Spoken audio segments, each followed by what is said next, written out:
최근 전북 부안에서 발생한 지진으로 주택 파손 등 1,000건이 넘는 피해가 발생했죠.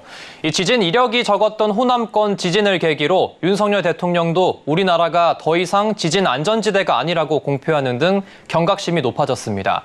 하지만 지진 피해에 대비할 수 있는 보험 가입률은 저조한 상황입니다. 김도하 기자의 보도입니다.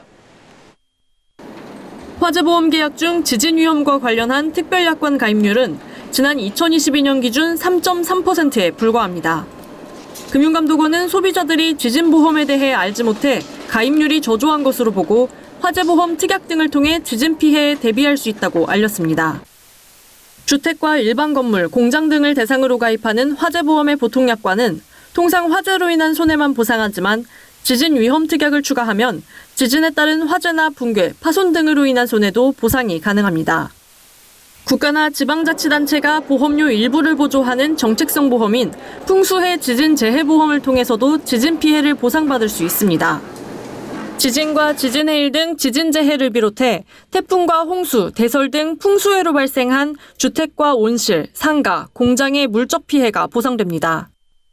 실제로 지난 2017년 포항 지진 당시 주택이 절반가량 붕괴됐던 A씨는 이 보험을 들어둔 덕에 보험금 2억 5,700만 원을 받을 수 있었습니다.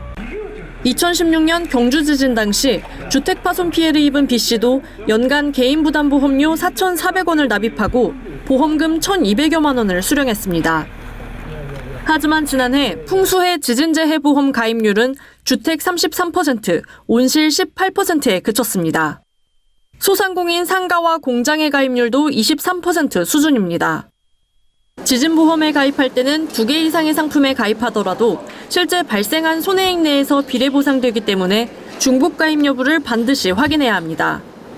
또 지진으로 사망이나 후유장애 등 신체 피해는 개인이 가입한 생명보험이나 재산보험, 지자체가 자율적으로 가입한 시민안전보험을 통해서도 보상받을 수 있어 확인이 필요합니다. 서울경제TV 김도하입니다.